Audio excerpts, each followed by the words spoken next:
Hélène Ségara, de son vrai nom, Hélène Aurore Alice Rizzo, est née le 26 février 1971 à Cisfour-les-Plages, en France. Son enfance fut tumultueuse, notamment le divorce de ses parents alors qu'elle n'avait que 8 ans.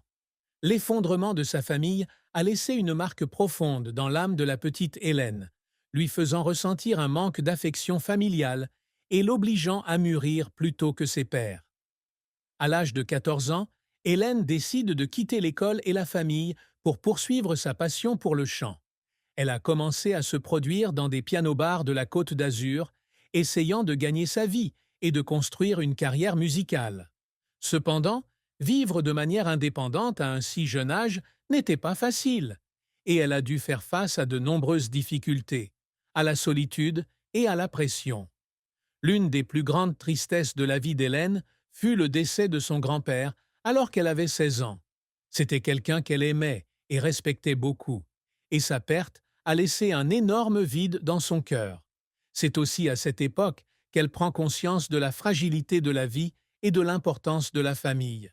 De plus, au cours de sa carrière musicale, Hélène a dû faire face à de graves problèmes de santé lorsqu'on lui a diagnostiqué un kyste sur ses cordes vocales. Elle a cependant continué à se produire sur scène jusqu'à ce qu'elle perde la voix lors d'une représentation au Canada.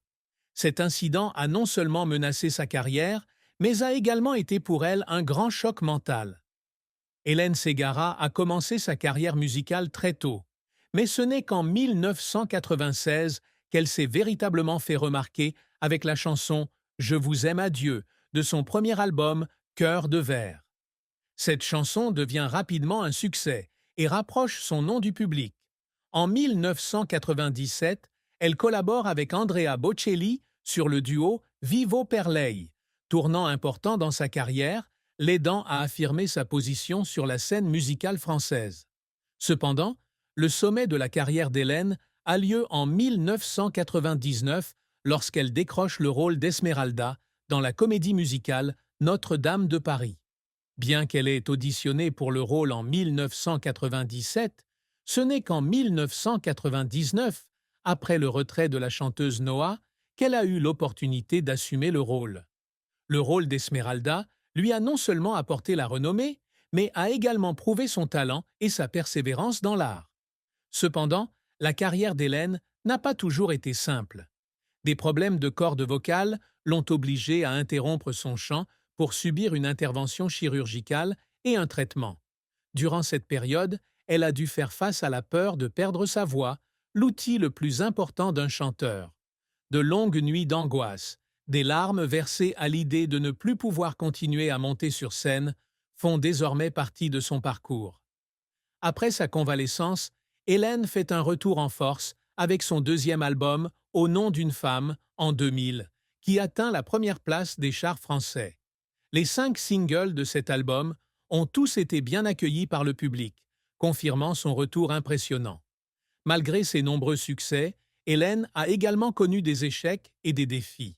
L'album Quand l'éternité sort en 2006 avec un style rock plus prononcé, mais ne rencontre pas le succès escompté.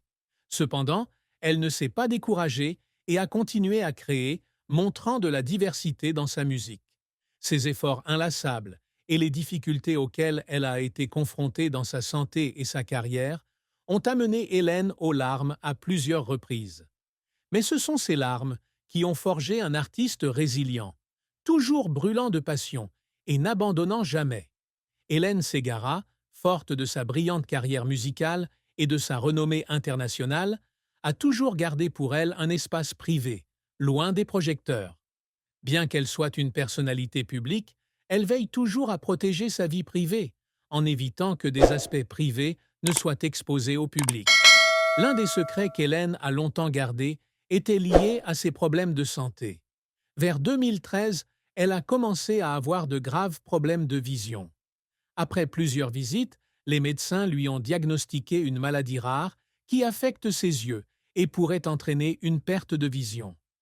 Dans le cadre de son traitement, Hélène a suivi une longue cure de cortisone, qui a entraîné une prise de poids importante et des changements dans son apparence. Au lieu de rendre public son état de santé, elle a choisi de garder le silence, continuant à se produire et à apparaître en public sans révéler les difficultés qu'elle rencontrait.